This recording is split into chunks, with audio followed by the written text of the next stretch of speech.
ครับต่อไปก็กลับเรียนพ่อกำนันบุญเรียบุตรนะคุณ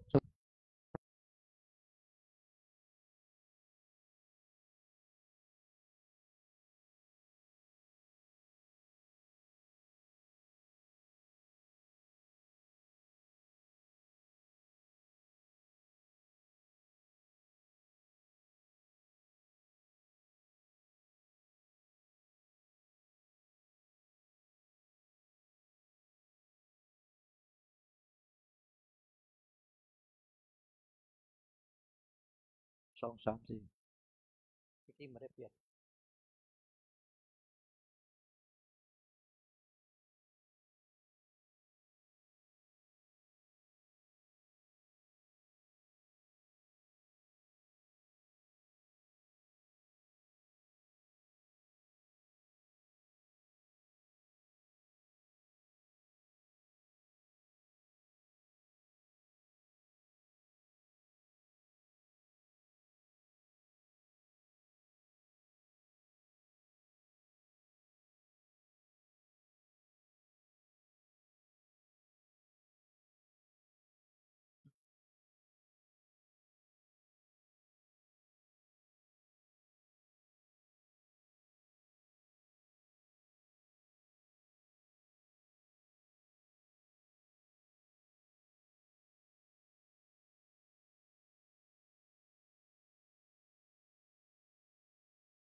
ครับต่อไปครับพร้อมเดียวกันครับครับ1 2 3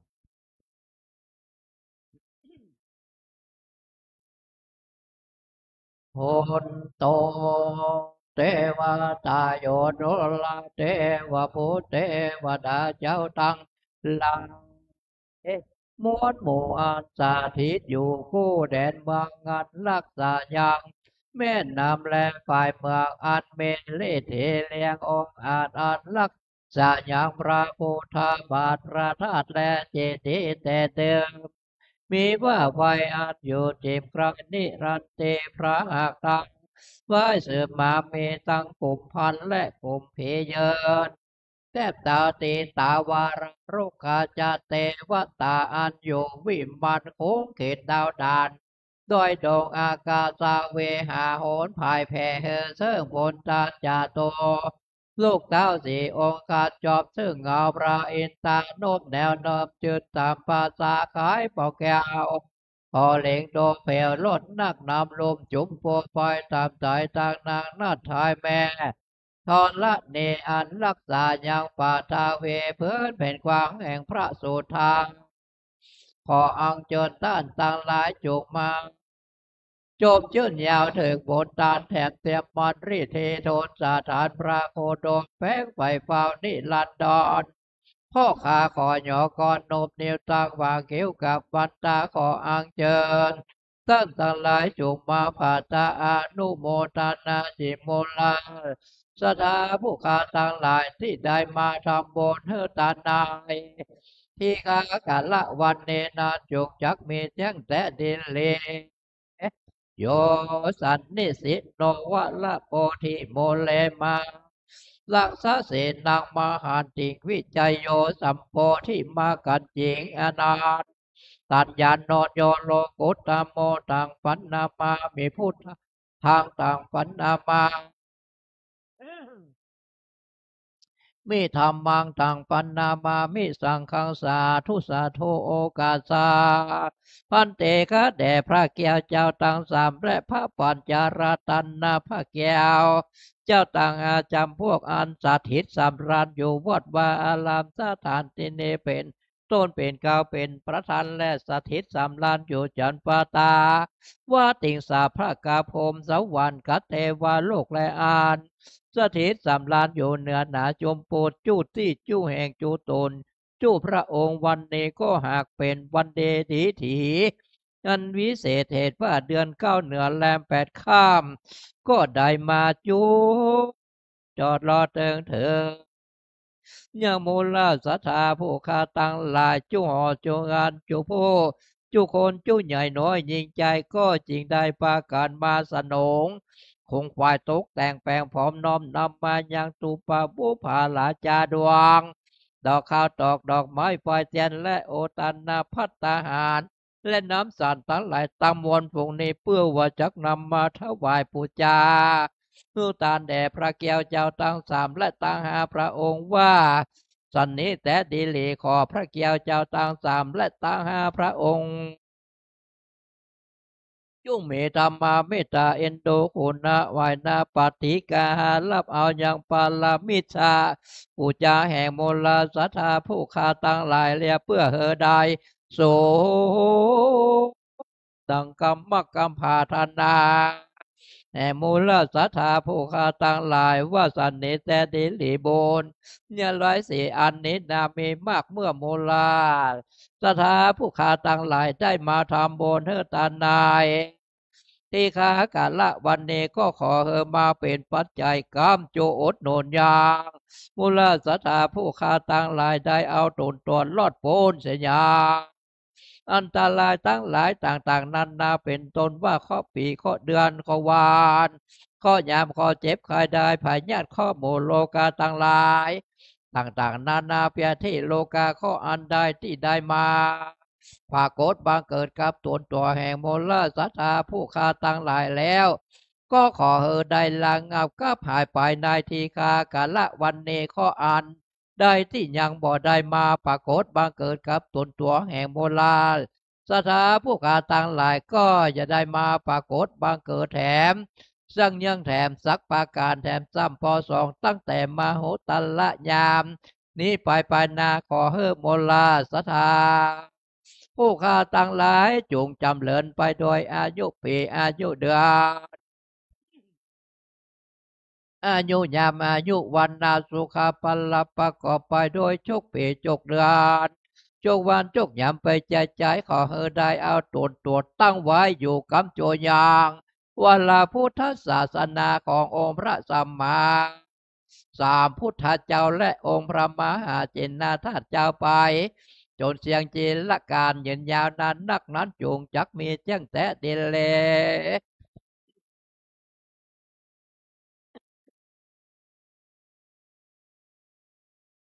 ทีตังโนอาเคตุปะปุภาลาจาตันนังสาโรตานาภิกาตันนังอุตกังตันนังอเพจาอาสาทาลนะสัพพะโลกิญะโลกุตลามะคาภาลานิปานาปัจจยโยโหตุโนนิจัง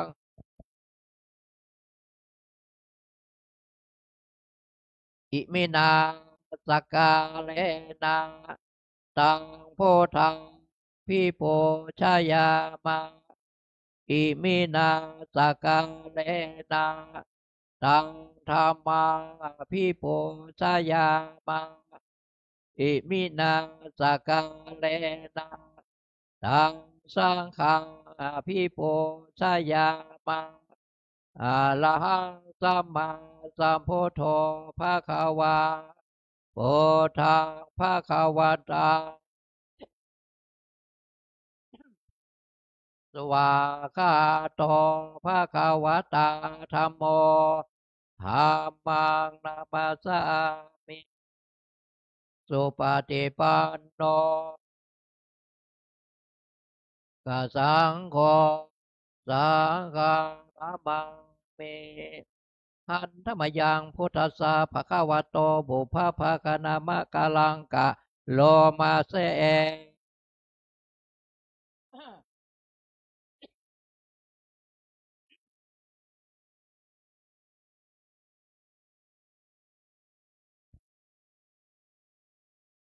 สวัสด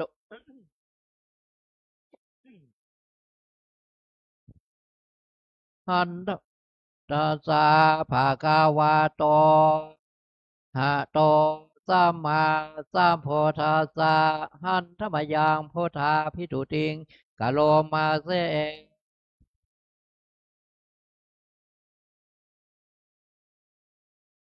มาสัมพุทโธ เนจาจารณะสัมปันโนโตโลกเวโท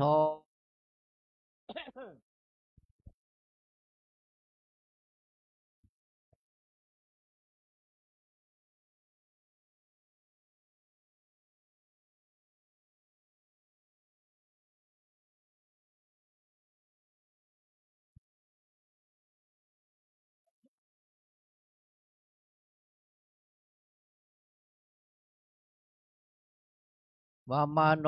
สังสายาพิญญาสาสิกาตาวาปะเวเสโยธรรมังเตเสเสเทกันยานังมาเชกรยานังปาริโยชนะกันยานังสาธาสัพพยานสานังวิสุทธังพระมจาริยังปะกังเสเสธัมมังภะคะวันตังโปชยามิธัมมังภะคะวันตังสานะมามิหันธรรมยังธรรมาภิทุทิงกะโลมาเส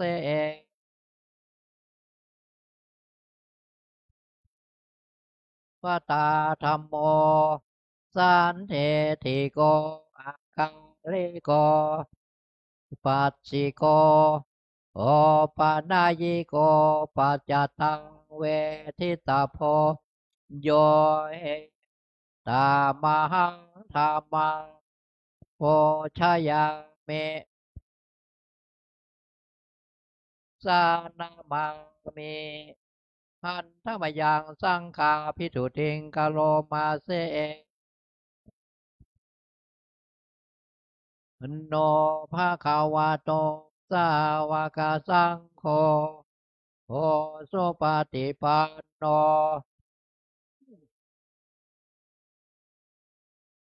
ยายาปฏิปันโนภะคะวะโตสาวกสังโฆสามีจิปฏิปันโนภะคะวะโตสาวกสังโฆยะทิทังจตังเลโพเลสายโยคังเนอาตาโปคาลังเอสัพพะคาวาโตสาวกสังโฆฟังโอเนยโยทังเขเนยโยทะเลอเนโยอังนุตตาลังปุญญาเกตังโลกัสสะธัมมังสังฆังธัมมังสังฆังศิลาสานามังเมนะโมตัสสะภะคะวะโตอะระหะโตสัมโพธัสสะนะโมตัสสะภะคะวะโตสัมมาสัมพุทธัสสะนะโมตัสสะภะคะวะโตอะโตสัมมาสัมพุทธัสสะพุทธังนังกาสามิธัมมังสารนังกาสามิสังฆังทังสารนังกาสามิตุเตยามเปธัมมังนังกาสามิตุเตยามปิสังฆังสารนังกาสามิตาเตเตพุทธังสารนังกาสามิตาเตยามเปธัมมังปิสังฆังสารนังชาเมนะโมพุทธายานะโมธัมมายานะโมยานะโมพุทธายานะโมธัมมายนะโมสังฆายานะโมพุทธายานะโมธัมมายาสังขายาอัปปมาโนพุทโธปะมะโนธัมโมปะมะโนปะมะโนพุทโธปะมะโนธัมโมมะโนสังโฆพุปะมะโนพุทโธ ปะมะโนปะมะโนสังโฆพุทโธเมนาโถธัมโมเมนาโถเมนาโถกัมมัฏฐานังเมนาทังกัมมัฏฐานาตายยาลิโยเมนาโถพุทโธเมนาโถธัมโมโสสังโฆเมนาโถกัมมัฏฐานังเมนาทังกัมมัฏดายากาจาลิโยเมนาโถนาโถธัมโมเมนาโถสังโฆเมนาโถกัมมัฏฐานังเมนาทังฐานาตายากาจาลิ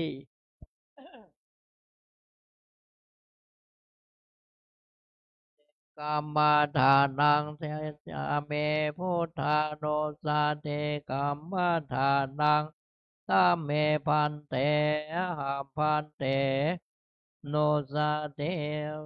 ทานังเมพุทธาโน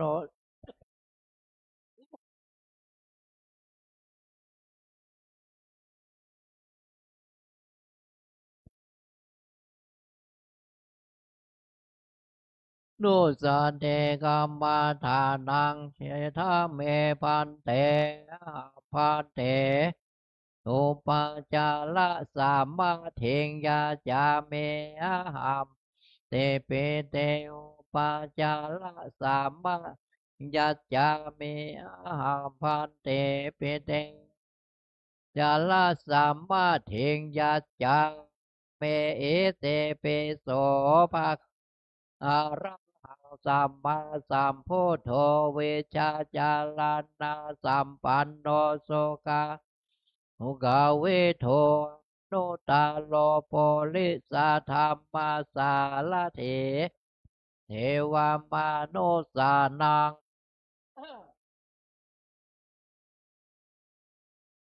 วตาธรรมโมสันเทธิโกอากาลิโกเอปาเสโกยิโกปัจจตังเวทิตาโพวินโยอิติสุปาเตปันโนโตสาวกสังโฆโสปฏิปันโนภะคะวะโต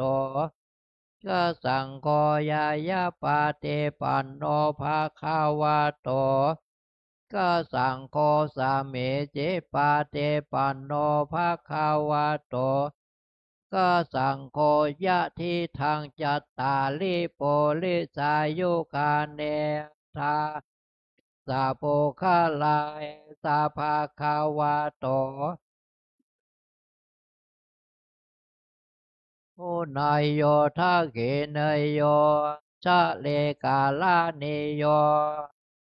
ลังปุญญักตังโลกัสสะเตอาเทเอมาสาเมงกายเยเกสานาคาทันตาตะโจมังสังนาหาโลเทเทมว่ากังหาทายายากานังกิโลมากังเปหากังปาปาสังอันทาโคนังโอทาลิยังกาเลสังเปตังเสมหังโลตังเสโทเมโตอาสุวาสาสิงคานิกาลาสิกามุตังมัทธาเกมัทธาโลงคันเตสิกกาลังอายังอัตตาภาโวนิจังทุกขังอนัตตาสุเจสุพังอิมังกัมมัฏฐานังปุณณภาโวติปัทาเวงาเทเสสะเตสุทโธเปตะเวนญาณโนนิลตังเลงคาลังโวยทาโตทาโตโลปาคันโทเวทนาคันโทสัญญาคันโทสังขาราคันวิญญาณขันโทปัญจขันโทอาสาตาภาเหทาสังอนิจจาทุกขาอนัตตาวิปาลินามธรรมาอนิจจา คาลาอุปัฏฐาวายะธรรมิโนโอปัสสิตาวานิโลนสันเตเตสังสัมโมสุโขนัมมะโลปังอานิจจังขายะเทนานิจจังนิปานังนามะโลปังทุกขังพายะเทนาสุขังวาตานินัมมะโลปังอนัตตาอาสาลกาเทนาสาลังวาตานินัมมะโลปังอานิจจังมะโลปังทุกขังจังวาตานิปานังสุขังวาตานิปานังสาลังนิปานังนิปานังปาละมังสุขังสาธุตานะปาลาเมสัมปันโนตานะปาลเมสัมปันโนตานะปาลมัทธาปาลเมสัมตาไมเตงกาโลนาโมทิตาอุเบกขาปาลเมสัมปันโนโสภาคาวาศิลาปาลเมสัมปันโนศิลาอุปปาลเมโนศิลาปาลา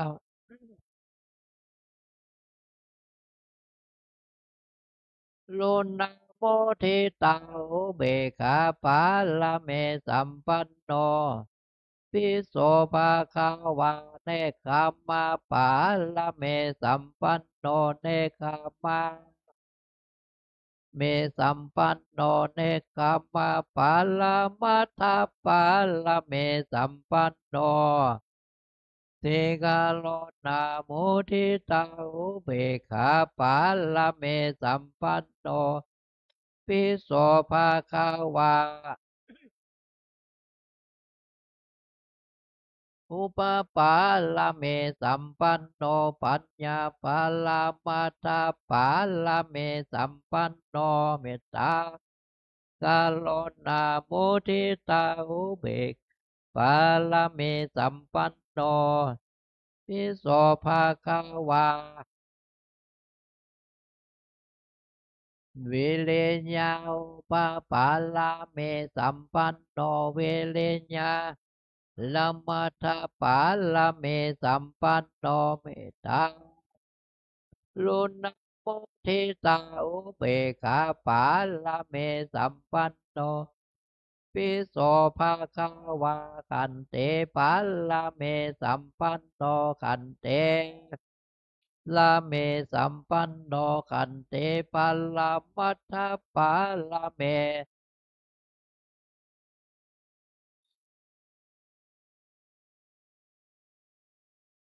เมสัมปันโนอิติปิโสภาควา ปาลาเมสัมปันโนสัจจาอุปปาลาเมสัมปันโนสัจจามาตาปาลาเมสัมปันโนเมตตาลุนาโมทิตาอุเบกขาปาลาเมสัมปันโนปิโสภาคาวาอังเทธานาปาลาเมสัมปันเทธานังปะปาลาเมสัมปันโนอาเทธานังละมาทาปาลาเมสัมปันโนเมตตังโลนะโมทิตาอุเบกขาปาลาเมสัมปันโนปิโสภาคาวาเมสัมปันโนเมตตาปะปาลาเมสัมปันโนเมตตาปาลามาตาปาลาเมโนเมตตาไมเตกาโลนาโมทิตาอุเบกขาเมสัมปันโนอิติปิโสภะวาอุเบกขาปาลาเมสัมปันโนอุเบกขาลาเมสัมปันโนปาลเมสัมปันโนเมตตังลุนาโมทิตาอุเบกขาปาลเมสัมปันโนปิโสภาคาวาลาเมสัมปันโนทัสสะอุ ปะปาลาเมสัมปันโนทัสสะมาตาปาลาเมสัมปันโนเมตตานะโมทิตาอุเบกขาปาลาเมสัมปันโนปิโสภะคะวะสินสาปาลาเมสัมมาเทสาอุปปาลาเมสัมปันโนสัมมาเทสามาตาปาลาเมสัมปันโนเมตตาลุนาโมทิตาอุเบกขาปาลาเมสัมปันโนปิโสภะคะวะพุทโธพุทโธเตโกโนอิติปิโสภะคะวะอิติปิ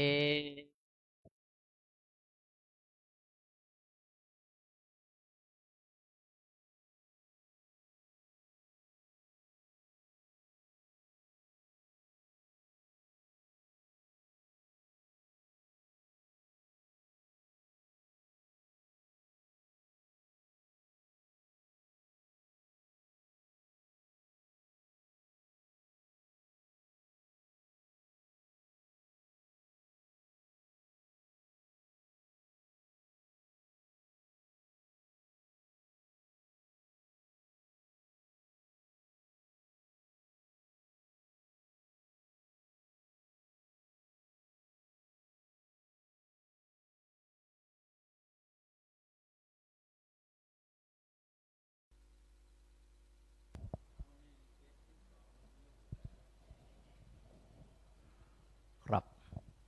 ต่อไปกลับพร้อมเดียวกันครับกลับหนึ่งกลับสองกลับสาม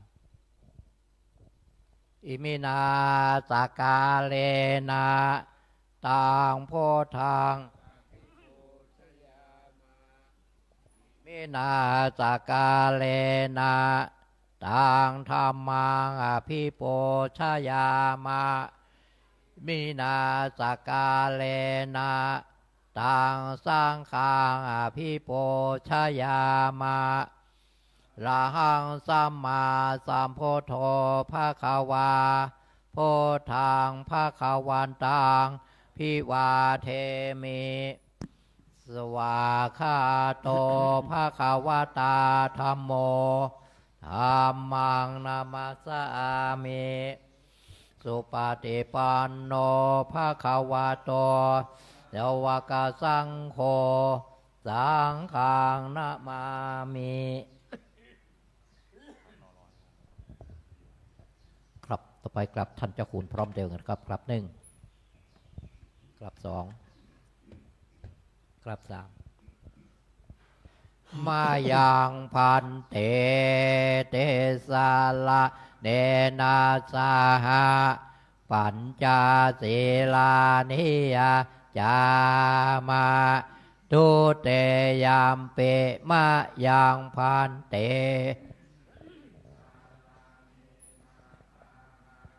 ปัญจศีลานิยาจามา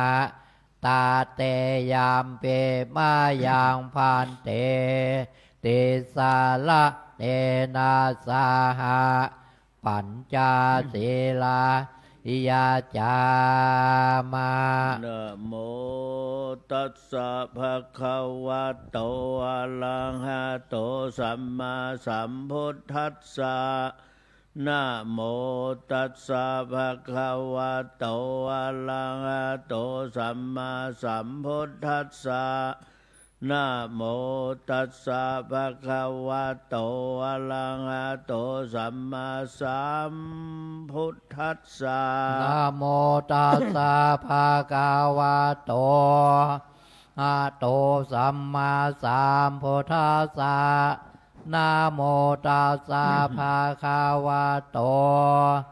อะโตสัมมาสัมพุทธัสสะ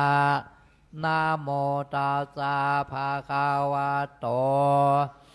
ะโตสัมมาสัมพุทธัสสะพุทธังสรณังคัจฉามิพุทธังสรณังคัจฉามิธัมมังสรณังคัจฉามิธัมมังสรณังคัจฉามิสังฆังสรณังคัจฉามิสังฆังสรณังคัจฉามิตุติยัมปิพุทธังสรณัง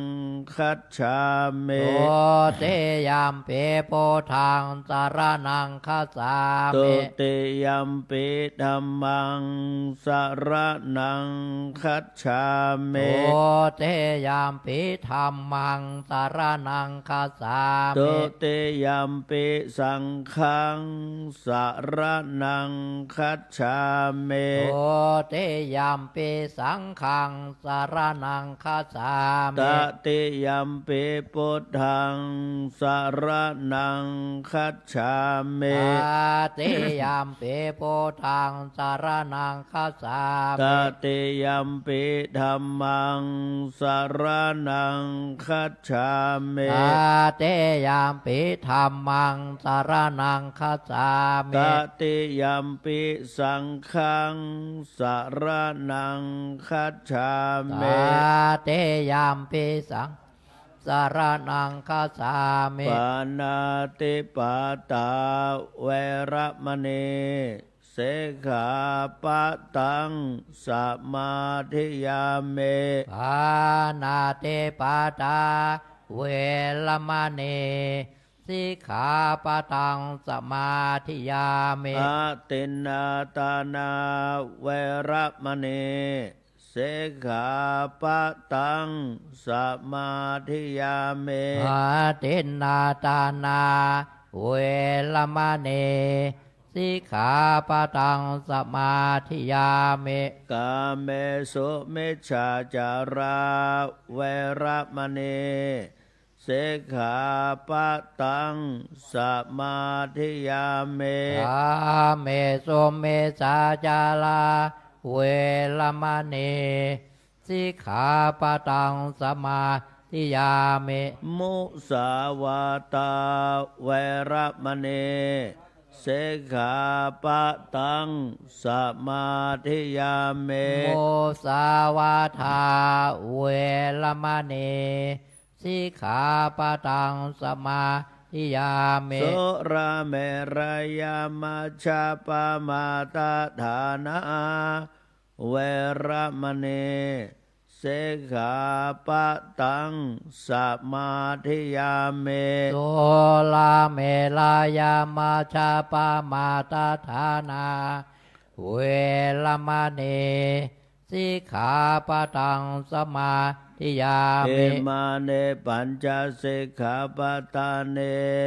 เสเลนะสุขติงยันติสาธุเสเลนะโภคะสัมปตาสาธุเสเลนะเนพุติงยันติสาธุตัสมาสีลังวิโสทะเยมาพันเตครับต่อไปโยงขบาทครับเด้อสาธุโอกาสาโอตานาปินเดปาตังตานิปานาปัจจายโยโหนตุโนนิจังสาธุกาสาโอตานาปินเดปาตังตานังนาปัจจายโยโหนตุโนนิจังสาธุกาสาโอตานาปินเดปาตังตานังนาปัจจายโยโหนตุโนนิจัง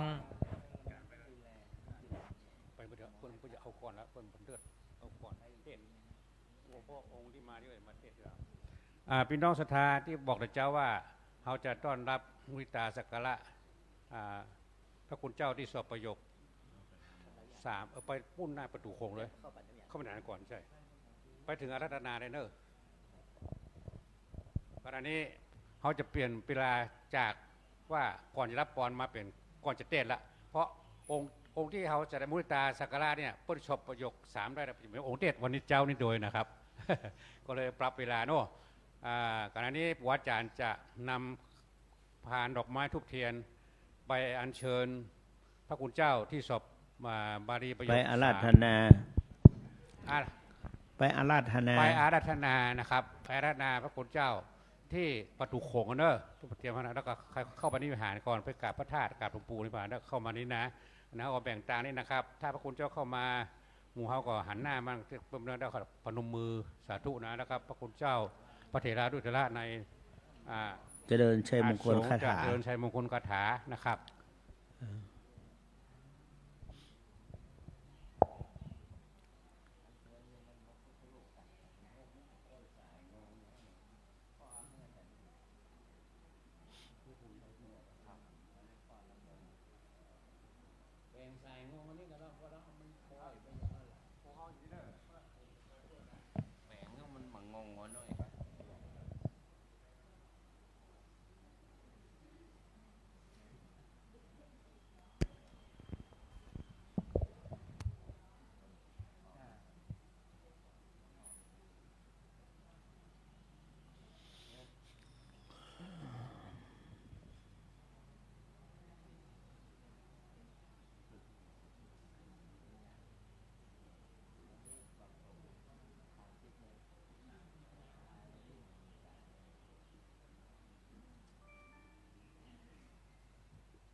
วันนี้5 รูปนะวันนี้นะปัญจขันธา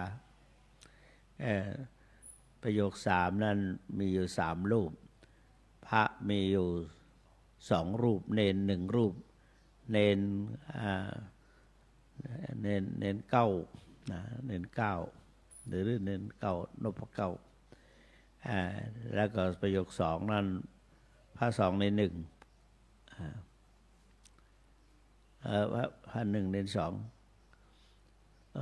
มา1 ใน 1ดิมันเป็น5 รูปนะเดี๋ยวจะได้นำเจริญชัยมงคลคาถา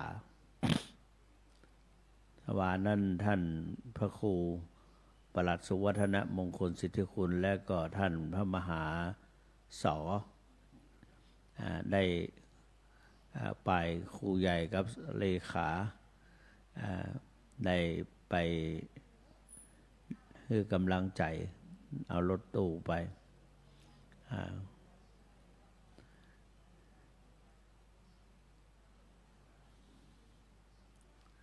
โทรตัวหาไปโดยสะเก็ดปุระไปตังเวียงเป้า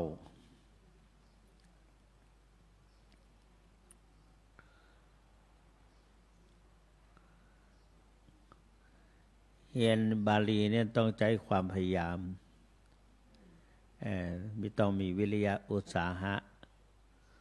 ขมักเขม้น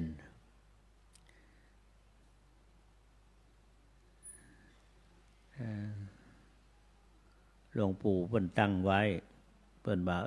เอามาปูชาพระธาตุเฮียนปูชาพระธาตุก็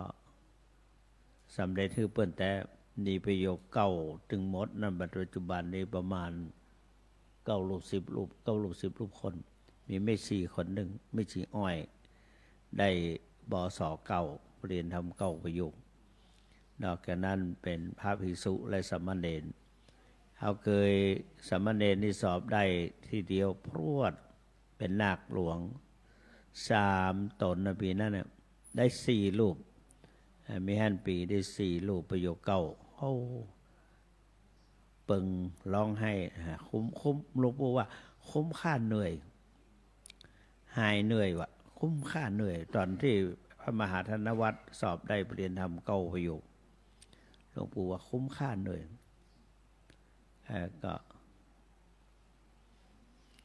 เป็นสิ่งที่ ช่วยกันในสมัยนั้นเสาะหาพระหาเดนเทเจ้าคุณศรีท่านอาจารย์มหาไพบูลย์อาจารย์มหาวิทูลเสาะหาพระเดนเอารถไปอีสานบน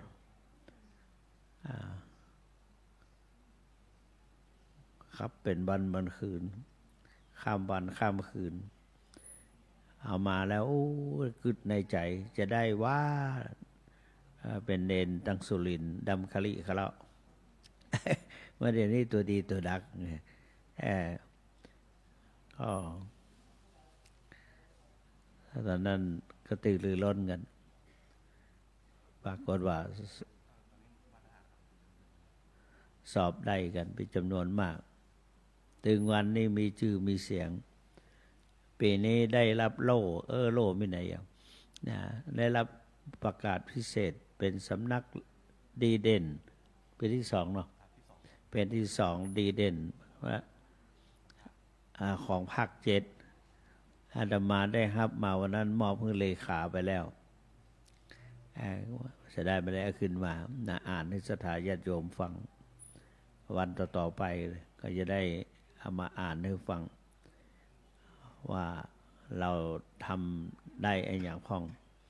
ในขณะเดียวกันเขาก็มีทั้งภาคปฏิบัติศรัทธาญาติโยมตัวเจ้าที่เข้าปฏิบัติกรรมฐานทวนญาณน่าปลื้มใจน่าอนุโมทนาในฐานะที่เป็นพระวิปัสสนาจารย์สอบอารมณ์ได้สภาวะธรรมถ้าเป็นหลวงปู่อยู่หลวงปู่ไข้หัวไปกำสภาวะธรรมของแต่ละองค์ฝรั่งก็มีตู้เจ้าเขาเป็นวิปัสสนาจารย์แล้วก็มีโยมมีผู้มาแปลเงื่อจะมาฟังได้สอบแล้วสภาวะธรรมทั้งหลายเกิดขึ้นเขาตั้งใจปฏิบัติแต่ละองค์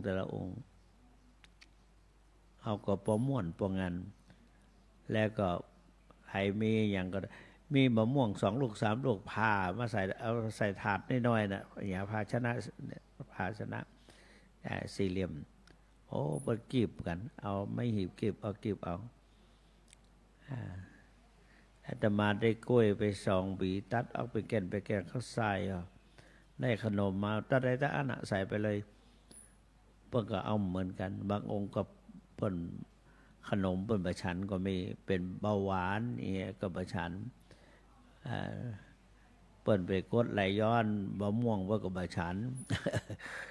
ในโลกใครๆเจ็บนักแต่ว่าอาหารก็อุดมสมบูรณ์ดีศรัทธาญาติโยมอยากจะได้บุญสั่งสม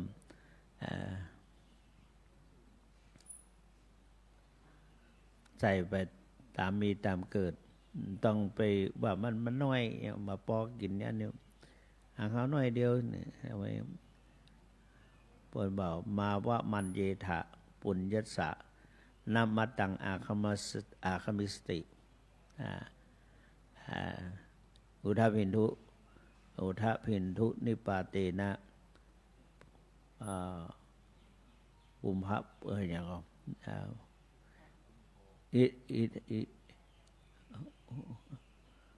อย่ามาลืมไปอย่าง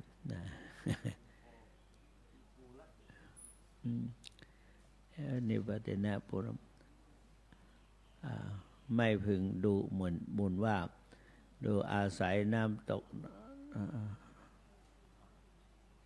จากชายคาทิรยาดย่อมเต็มด้วยบุญชั้นใดย่อมเต็มด้วยน้ำชั้นใดบุญก็ชั้นนั้นนะ อุทะพินทุนิปาเตนะอุทะกุมโภปิปุรติ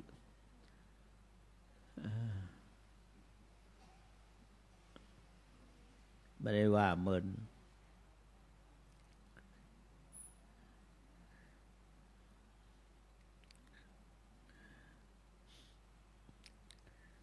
ให้ทำบุญสุนทานม่วนไปร่วมกับเปิ้น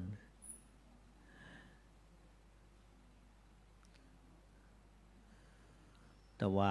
วันนักหน่อยเต็มโต๊ะท่านอาจารย์สิริพลตึ้งฮื้อศีลฮื้อป้อนแกเฮาก็ตึกได้ประจำบัลลังก์เนาะเฝ้าประจำมันลูกเจ้ามาใน9 โมงอาจารย์สิริพลต้องนั่งอยู่ในอาจารย์พาพึกษ์ท่านเจ้าคุณภาวนาเอาหน้าอย่างก็วัชิรากรจากวัดปทุมมคงคานั่งเฝ้ามาแล้วกันจะได้ชัยยันโต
ยันโต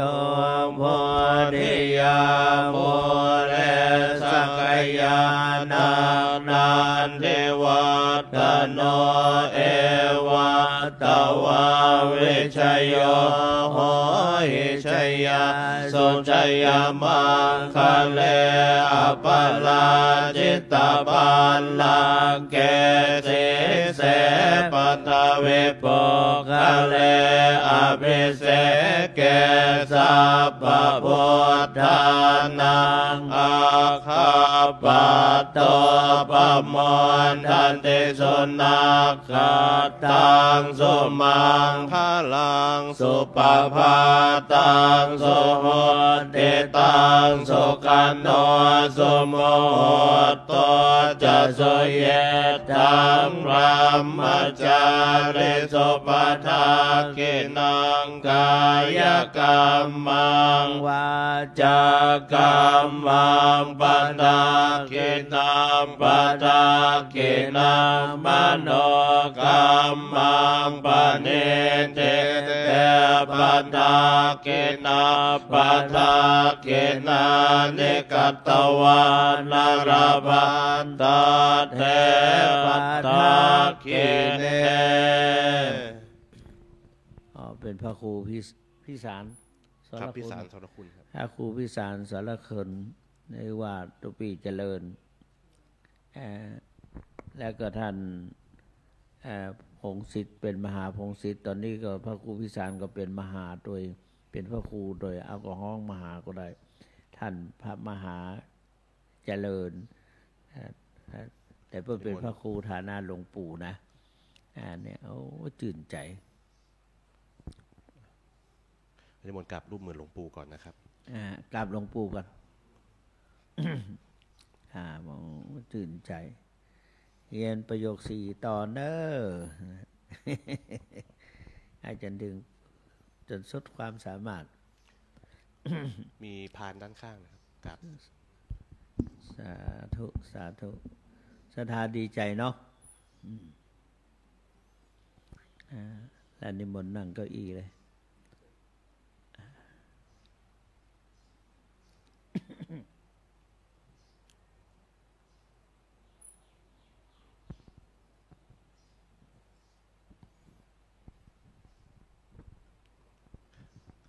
ทับนิมนต์ทุกรูปนะครับกราบอีกครั้งนะครับแล้วก็นิมนต์นั่งเก้าอี้ด้านบนนะครับ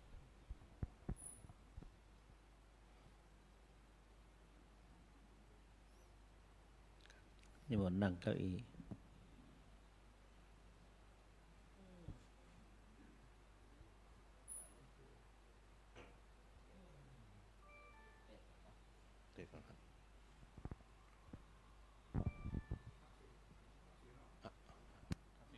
พระศีลมาอาราธนาศีลรับศีลแล้วหรอขอรัตนาหลวงพ่อขึ้นเทศขอรัตนาท่านพระมหาพงศิษฐ์ทาวระโตเป็นองค์แสดงพระธรรมเทศนาในภาคเช้าวาระของเปิ้นเตย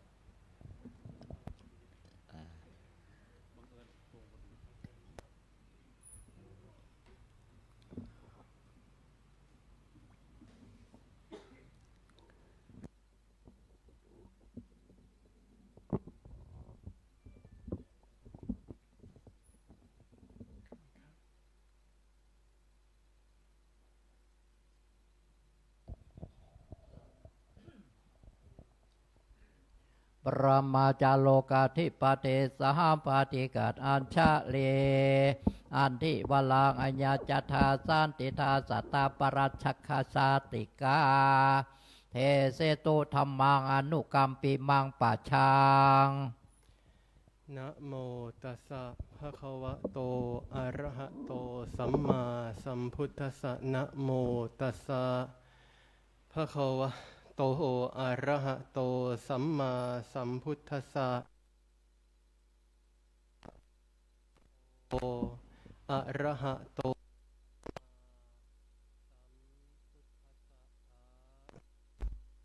สามาคทีมูลภาษานรายายามาโนจัตตาลาปาสัมพุทธาจาปิภาสริเอติอีขอน้อมถวายความเคารพนอบนบบูชาคุณแด่พระเดชพระคุณหลวงปู่พระพรหมมงคลอัคคมหากรรมฐานาจาริยะศาสนโสพลสิริบวรวิปัสสนากรรมฐานาจารย์พระอาจารย์ผู้ทรงคุณธรรมอันประเสริฐผู้เป็นพระอุปัชฌาย์อาจารย์ด้วยความเคารพอย่างสูงยิ่งขอน้อมถวายความเคารพพระเดชพระคุณหลวงพ่อท่านเจ้าคุณพระสุวรรณเมธีด็อกเตอร์อธิบดีสงฆ์เจ้าวาดวัดพระธาตุศรีจอมทองวรวิหารตลอดจนถึงพระเดชพระคุณผู้ช่วยเจ้าอาวาสทุกรูปท่านและท่านอาจารย์พระมหาปรริญญาผู้ทรงคุณความรู้ผู้แตกฉานในพระคัมภีร์ผู้สั่งสอนธรรมในอารามอาวาสแห่งนี้ขอถือโอกาสเจริญสุขสวัสดีไปยังน้องๆสามเณรสาธุชนทุกคนทุกท่านเอามือลงนั่งตามสบายญาติโยมท่านทั้งหลายจริงๆวันนี้อาตมาภาพก็ไม่รู้มาก่อนว่าจะมีคิวในการแสดงพระธรรมเทศนาแล้วก็ตรงกับวันที่เราฉลองเปลี่ยนธรรมจัดว่าเป็นเรื่องบังเอิญจริงๆญาติโยมท่านทั้งหลายเมื่อวานนี้ไปรับพัดที่วัดพระธาตุผาเงาจังหวัดเชียงรายนั่งรถไปนี่ประมาณ6ชั่วโมงนั่งรถกลับก็ประมาณ6ชั่วโมงก่อนจะถึงวัดประมาณ2ชั่วโมงคือ2 ทุ่มอาตมาภาพก็เอาโทรศัพท์ขึ้นมาดูโอ๊ะญาติโยมเป็นเวรในการแสดงพระธรรมเทศนาจึงนั่งเงียบมาตลอดทางที่จะมาถึงวัดคิดว่าจะเทศเรื่องอะไรญาติโยมท่านทั้งหลายแล้วก็ต้องเทศเกี่ยวกับเพราะเราศึกษาพระบาลีเราฉลองปริญญาธรรมกันก็ต้องแสดงเกี่ยวกับที่มาที่ไปของพระบาลีให้ญาติโยมเห็นความสำคัญว่ามันมีความสำคัญอย่างไรเพราะอะไรพระเดชพระคุณหลวงปู่จึงยกย่องเพราะอะไรพระอัตถกถาจารย์ทั้งหลายพระอรหันตขีณาสพพระผู้สิ้นอาสวะและพระอริยบุคคลทั้งหลายจึงสืบทอดกันมาจนถึงทุกวันนี้ญาติโยมท่านทั้งหลายเพราะฉะนั้นบาลีที่อาตมาภาพตั้งไว้เป็นนิเขปบทเบื้องต้นนั้นจริงๆก็เพิ่งเฟ้นหาเมื่อวานนี้ เวลา2 ทุ่มญาติโยมท่านทั้งหลายมีใจความแปลได้ว่าบรรดามนุษย์ต้นกับพระพรหมและเทพเจ้าทั้งหลายตลอดจนพระสัมมาสัมพุทธเจ้าทุกพระองค์ที่ล่วงเข้าสู่พระนิพพานไปแล้วมากกว่าเม็ดทรายในท้องมหาสมุทรทั้ง4มีตันติประเพณีอันเดียวกันคือการประกาศพุทธศาสนาของพระองค์เป็นภาษาบาลีญาติโยมท่านทั้งหลายซึ่ง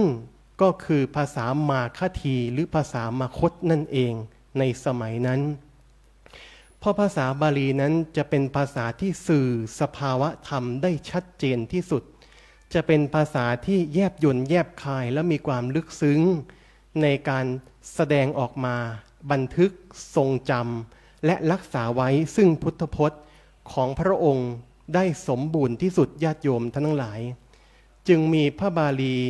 ตรัสเอาไว้ว่าในรูปวิเคราะห์นะญาติโยมไม่ใช่ตรัสแต่ว่ามีพระบาลีรองรับในรูปวิเคราะห์ว่าพุทธวจนังเตปิตกังปาเลติติปาลิกล่าวคือภาษาใดรักษาไว้ซึ่งพระดำรัสของพระสัมมาสัมพุทธเจ้าคือพระไตรปิฎกทั้งสิ้นภาษานั้นชื่อว่าภาษาบาลีซึ่งในสมัยนั้นก็จะเรียกว่าเป็นภาษามาคทีเพราะมีต้นกำเนิดเชื่อว่าใช้กันอย่างแพร่หลายในเมืองมคธกรุงราชคฤห์ซึ่งเป็นเมืองที่พระเจ้าพิมพิสารนั้นพระองค์ทรงเป็นกษัตริย์เป็นศาสนูปถัมภกอุปถากยอยกพุทธศาสนาอยู่เมื่อกว่า 2,600 ปีที่แล้วญาติโยมท่านทั้งหลายทีนี้เธอจะกล่าวถึงการเกิดขึ้นครั้งแรกในโลกของภาษาบาลีว่าเกิดขึ้นมาได้อย่างไรก็ต้องกล่าวว่าเกิดขึ้นมาตั้งแต่มนุษย์ต้นกับมนุษย์ในปฐมกัปยุคแรกญาติโยมท่านทั้งหลายคือเกิดขึ้นมาคู่โลกอยู่แล้วภาษาบาลีเนี่ยนะแล้วมีการปรับปรุงเมื่อไหร่ญาติโยมท่านทั้งหลายข้อนี้ต้องจดจำให้ดีมีการปรับปรุงภาษาบาลีหลักไวยากรณ์700 ปีก่อนประสูติการขององค์สมเด็จพระสัมมาสัมพุทธเจ้าถ้ามีคนถามว่าปรับปรุงโดยใครก็ต้องตอบว่าปรับปรุงโดยเทพเจ้าเหล่าพรหมผู้เป็นพระอริยบุคคลชั้นอนาคามีลงมาปรับปรุงเพื่อรอการมาตรัสรู้ของพระสัมมาสัมพุทธเจ้าทุกๆพระองค์ญาติโยมท่านทั้งหลายมีที่มาที่ไปอย่างนี้คือข้อแรกคือการเกิดขึ้นของภาษาบาลีนั้นก็มีที่มาในอักขัญญสูตรญาติโยมอักขัญญสูตรนี้จะกล่าวถึงกฎของการกำเนิดโลกของการกำเนิดกัปในกัปนั้นๆเช่นในยุคของเรานี่เป็นภัทรกัปคือเป็นกัปที่เจริญมีพระสัมมาสัมพุทธเจ้ามาตรัสรู้ถึง5พระองค์ก็คือพระกักกุสันทะพระโกนาคมพระกัสสปะพระโคตมะก็คือพระสัมมาสัมพุทธเจ้าพระองค์ปัจจุบันของเราแล้วก็พระศรีอริยเมตไตรซึ่งจะมาอีกการยาวนานในการข้างหน้าแต่ก็อยู่ในกัปเดียวกันญาติโยมท่านทั้งหลายในแต่ละการทำลายล้างกัปลงไปก็คือโลกจะถูกทำลายล้างด้วยไฟบ้างถูกทำลายล้างด้วยน้ำที่ท่วมทับจักรวาลบ้างถูกทำลายล้างด้วยลมบรรลัยกันมาพัดผ่านโลกให้พินาศสิ้นบ้างเมื่อโลกถูกสิ่งเหล่านี้ทำลายล้างไปแล้วจักรวาลนั้นก็จะว่างเปล่าคือการก่อกำเนิดใหม่ของสสารขึ้นญาติโยมท่านทั้งหลายบรรดาเทพเจ้าเหล่าพรหมชั้นอาภัสระเมื่อตนเองสิ้นกรรมสิ้นยศหมดบุญลงก็จะมากำเนิดเป็นสัตว์ยุคแรกของจักรวาลพอมากำเนิดก็มีร่างกายเหมือนมนุษย์นี่แหละญาติโยมท่านทั้งหลายแต่ด้วยตนเองนั้นเพิ่งจุติลงมาจากพรหมโลกใหม่ๆจิตใจยังไม่มีอาสวะไม่มีมลทินใดๆจึงมีรัศมีแผ่ซ่านออกจากกายจึงได้ชื่อว่าเป็นอาภัสระคือมีรัศมีประภัสสรอาภัสระแผ่ซ่านออกจากสัพพังกายญาติโยมท่านทั้งหลายมนุษย์ป ประเภทนี้จัดว่าเป็นมนุษย์ในปฐมกัปคือยุคแรกของการกำเนิดโลกเขาใช้ภาษาบาลีในการสื่อสารกันในการพูดคุยกันในการสนทนากันแล้วก็จะมีเรื่องเล่าต่อไปอีกปลีกย่อยว่าอยู่ต่อมาสิ้นการยาวนานเกิดเล็งเห็นสีใสๆลอยไปลอยมาอยู่ในขอบจักรวาลแล้วก็สงสัยว่าสีใสๆนั้นน้ำใสๆอันนั้นคืออะไร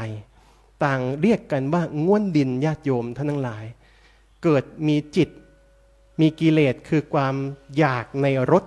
อยากรู้ว่ารสชาติมันเป็นอย่างไรจึงเอานิ้วเนี่ยไปจิ้มไปเขี่ยมากินก็เกิดมีลิ้นเกิดขึ้นมารับรสมีความหลงในรสเกิดขึ้นรัศมีในกายจึงค่อยๆหดหายไปก็จะถูกเจือปนด้วยกิเลสมีกิเลสมาปรุงแต่งภายหลังก็มีการมองดูกันและกันเห็นกายของบางตนไม่มีรัศมีแล้วหยาบบ้างไม่มีรัศมีแล้วละเอียดบ้างเกิดความรักใคร่ชอบพอกันก็จึงเกิดเป็นเพศหญิงเพศชายขึ้นมาแล้วก็ทำการสมสู่กันสร้างเย้าสร้างเรือนแต่งตั้งกันขึ้นมาปกครองดินแดนโน้นดินแดนนี้แบ่งโลกแบ่งดินแดนกันก็บังเกิดขึ้นเป็น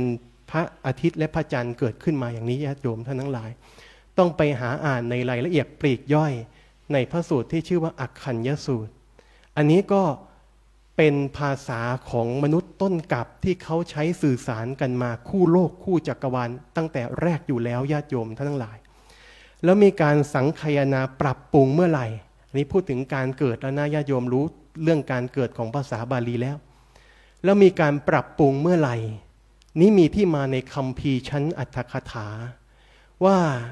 700 ปีก่อนประสูติการขององค์สมเด็จพระสัมมาสัมพุทธเจ้าทุกๆพระองค์เหล่าพรหมชั้นอนาคามีที่อยู่ในสุทธาวาสเหล่าพรหมชั้นอนาคามีเหล่านี้ก็คือพระอริยบุคคลที่เจริญวิปัสสนากรรมฐานอย่างอุกิจด้วยมีศรัทธาอย่างแก่กล้าก็ได้ไปบังเกิดเป็นพรหมชั้นอวิหาบางพวกเจริญวิปัสสนากรรมฐานอย่างอุกิจมีความเพียรอย่างแก่กล้าก็ไปบังเกิดในพรหมชั้นอตัปปาบางพวกมีสติแก่กล้าก็ไปบังเกิดในชั้นสุทธัสสาบางพวกยิ่งด้วยสติอันไพบูลย์ก็ไปบังเกิดในพรหมชั้นสุทธัสสีบางพวกมีปัญญาแก่กล้าเมื่อบรรลุเป็นพระอนาคามีละจากโลกไปแล้วในศาสนาของพระสัมมาสัมพุทธเจ้าพระองค์ก่อนๆก็จะไปบังเกิดเป็นพรหมชั้นอากนิทะญาติโยมท่านทั้งหลายเราพรหมเหล่านี้ก็เป็นพรหมที่ทันเห็นทันศึกษาธรรมขององค์สมเด็จพระสัมมาสัมพุทธเจ้าเมื่อพระปัจเจกพุทธเจ้ารูปสุดท้ายก็คือพระพุทธเจ้าที่ตรัสรู้ธรรมเองแต่ไม่ได้สั่งสอนมีจำนวนมากในช่วงสุญญะที่ไม่มีพระศาสนานะญาติโยมเมื่อพระปัจเจกพุทธเจ้ารูปสุดท้ายปรินิพพานลง700 ปีก่อนพุทธกาลเหล่าพรหมชั้นอนาคามีเหล่านี้ก็จะมาประชุมกันแล้วก็ปรึกษากันว่าพวกเราทั้งหลายเนี่ยจะมาประกาศมหาปุริลักษณะสูตรและอนุพยัญชนะของพระสัมมาสัมพุทธเจ้าผู้จะบังเกิดขึ้นในโลกเป็นจอมแห่งเทวดาจอมแห่งมนุษย์จอมแห่งพรหมจอมแห่งเทพทั้งหลายเป็นผู้ประเสริฐกว่าบรรดาสรรพสัตว์ทั้งหลายในโลกใบนี้อีก700 ปีข้างหน้าบรรดาพรหมผู้เป็นพระอริยบุคคลเหล่านี้ก็จะลงมาในโลกมนุษย์ญาติโยมท่านทั้งหลายแล้วก็จะมารจนาคัมภีร์มหาปุริลักษณะสูตรและอนุพยัญชนะและการที่จะรจนาคัมภีร์เหล่านี้ได้ก็จะต้องมีการเปลี่ยนแปลงไวยากรณ์ที่มันผิดเพี้ยนเสียใหม่ในภาษามคธที่ใช้สื่อสารกันในสมัยนั้นก็จะมีการแปลงเพศมาเป็นฤาษีบ้างมาเป็นบรมครูทั้งหลายบ้างแล้วก็จะมาสั่งสอนประกาศเกี่ยวกับภาษามคธภาษาบาลีเปลี่ยนแปลงให้มันถูกหลักถูกไวยากรณ์ง่ายต่อธรรมให้มันสอดคล้องกับธรรมที่องค์สมเด็จพระสัมมาสัมพุทธเจ้าในอนาคตจะได้มาแสดงจะได้มาตรัสรู้ญาติโยมท่านทั้งหลายแล้วก็จะรจนาคัมภีร์มหาปุริลักษณะสูตรและอนุพยัญชนะอันเป็นสัญลักษณ์ของมหาบุรุษ แล้วก็จะพากันประกาศเป่าร้องก้องไปทั่วชุมพูทวีปว่า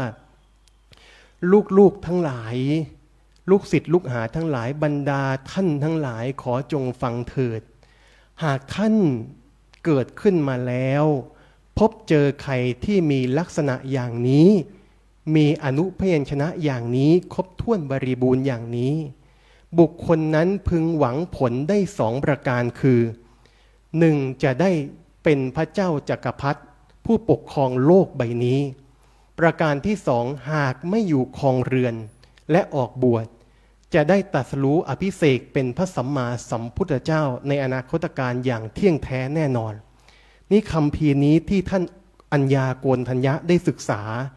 ก็มาจากผู้เป็นพระอริยบุคคลมันตกทอดกันมาถึง700 ปีจนมาถึงพราหมณ์ที่ชื่อว่าอัญญาโกณฑัญญะได้ศึกษาแล้วก็ไปพยากรณ์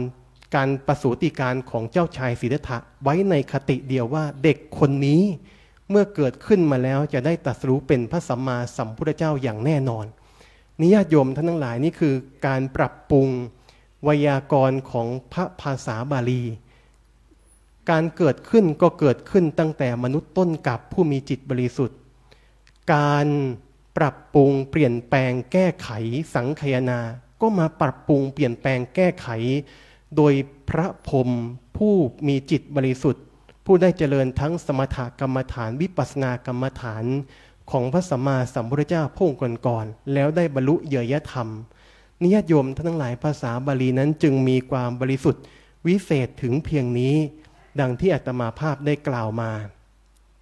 แล้วก็ผู้ใดญาติโยมท่านทั้งหลายที่ปฏิเสธภาษาบาลีบอกว่าตนเองจะอ่านเองจะเขียนเองจะศึกษาเองบุคคลผู้นั้นไม่อาจแทงตลอดในพระสัทธรรมของพระสัมมาสัมพุทธเจ้าได้เลยเพราะว่าการที่จะเข้าใจเนื้อความอรรถะและพยัญชนะทั้งปวงของพุทธพจน์นั้นเป็นสิ่งที่ไม่ใช่ของที่เข้าใจได้โดยง่ายญาติโยมท่านทั้งหลายจำเป็นที่จะต้องรู้พระบาลี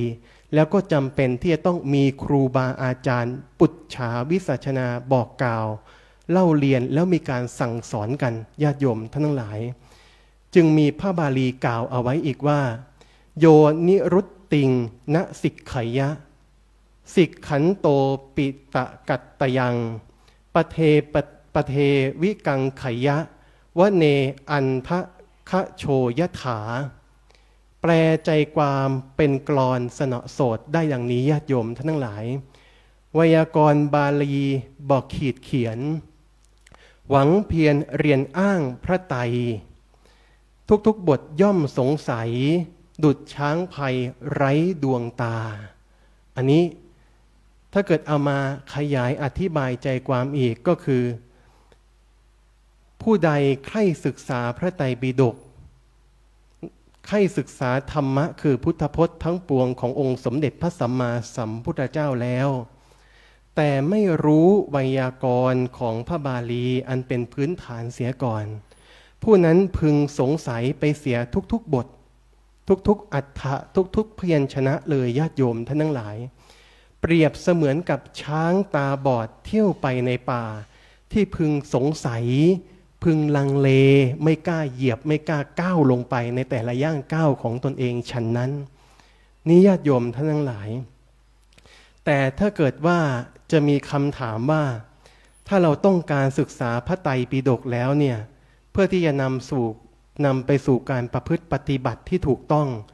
ไม่รู้ภาษาบาลีเลยเนี่ยสามารถที่จะเป็นไปได้ไหมญาติโยมท่านทั้งหลาย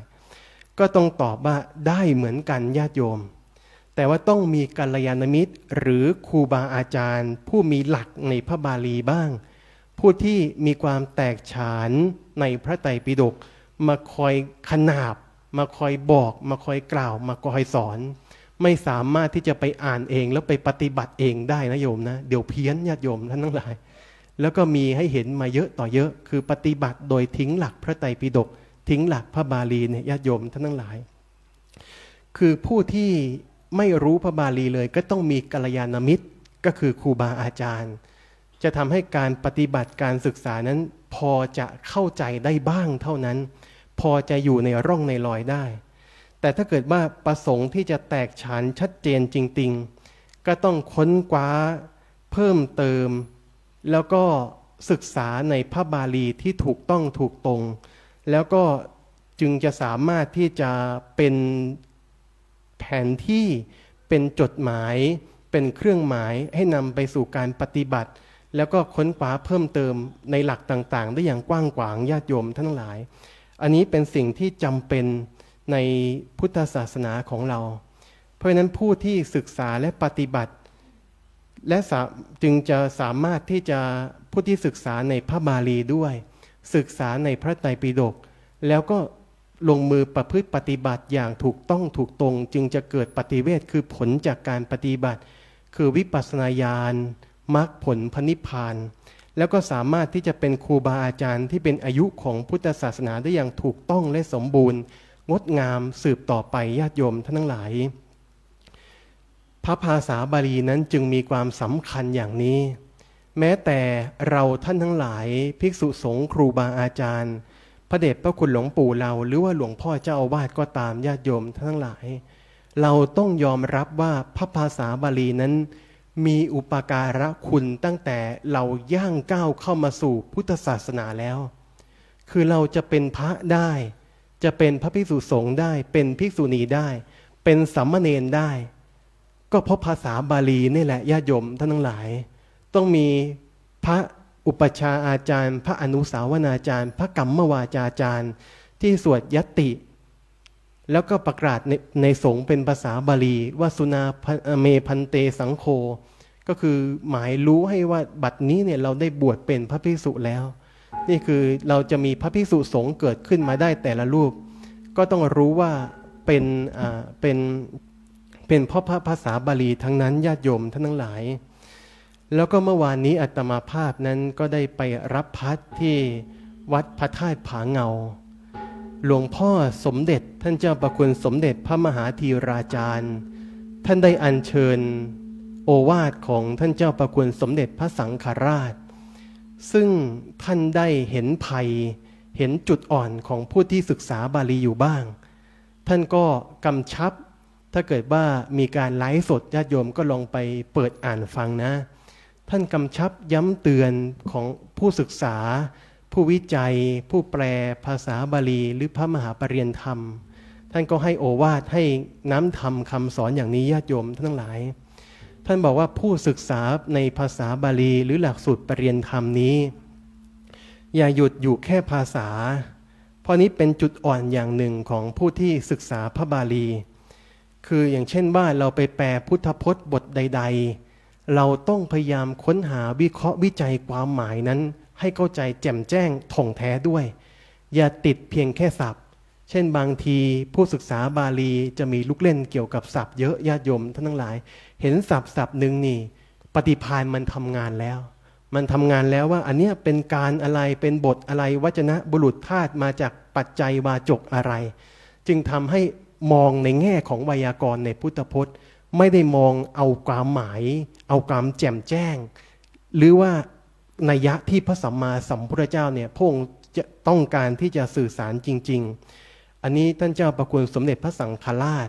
ซึ่งเป็นพระโอวาทของพระองค์จึงบอกว่าให้นักเรียนบาลีนั้นทุกผู้ทุกคนต้องทำความเข้าใจกับความหมาย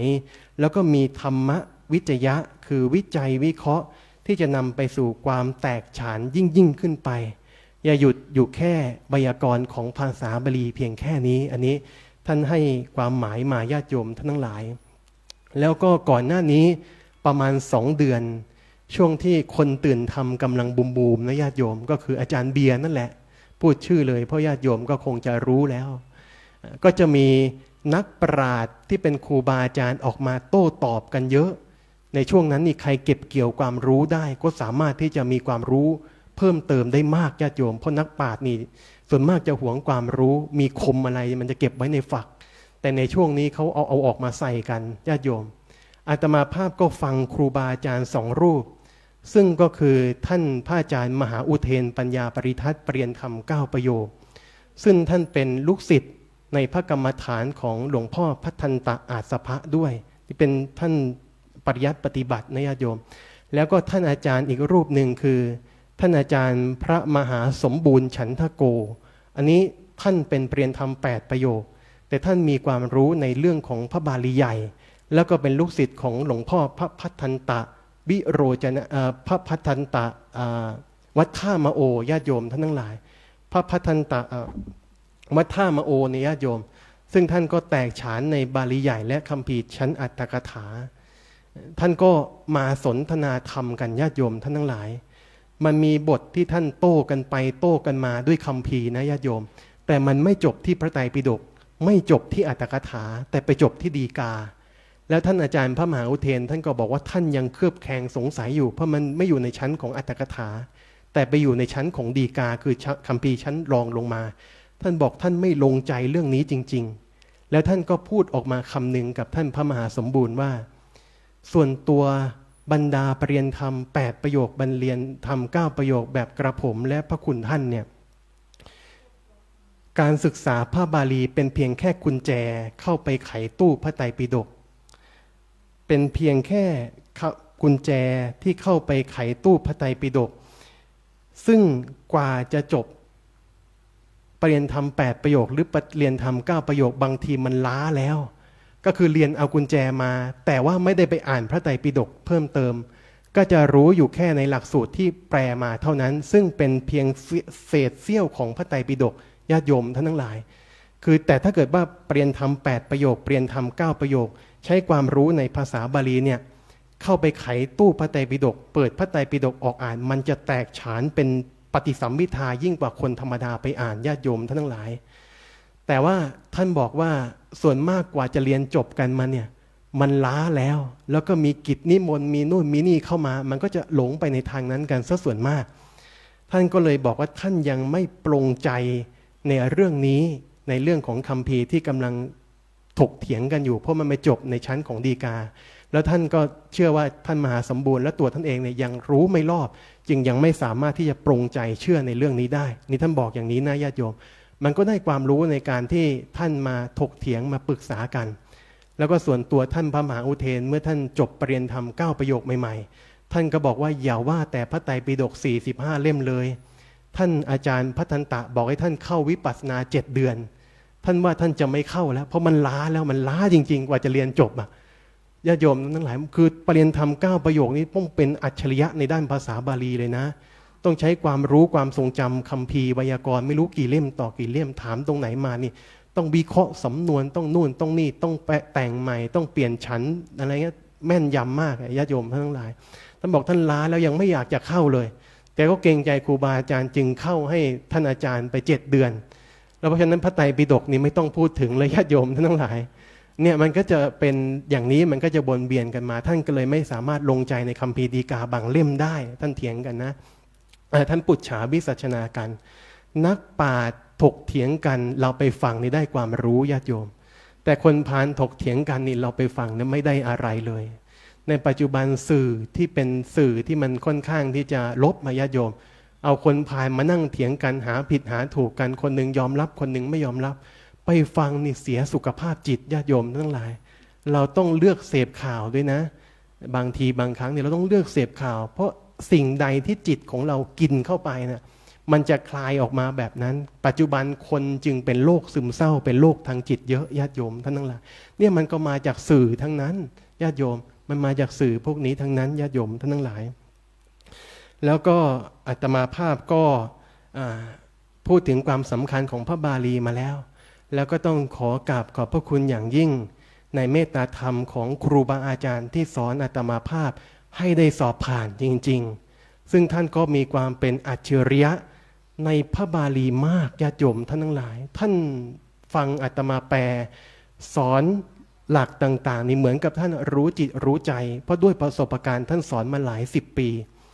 รู้ว่าอาตมาอ่อนตรงไหนแข็งตรงไหนแล้วก็สามารถที่จะจับจุดแล้วก็ชี้แจงให้เข้าใจได้ถูกซึ่งท่านก็คือท่านอาจารย์พระมหาคัมภีร์ภูริวัฒโนปริยนธรรม9ประโยคผู้ช่วยเจ้าอาวาสวัดพระธาตุศรียมทองวรวิหารนี้เองญาติโยมท่านทั้งหลายคือพอ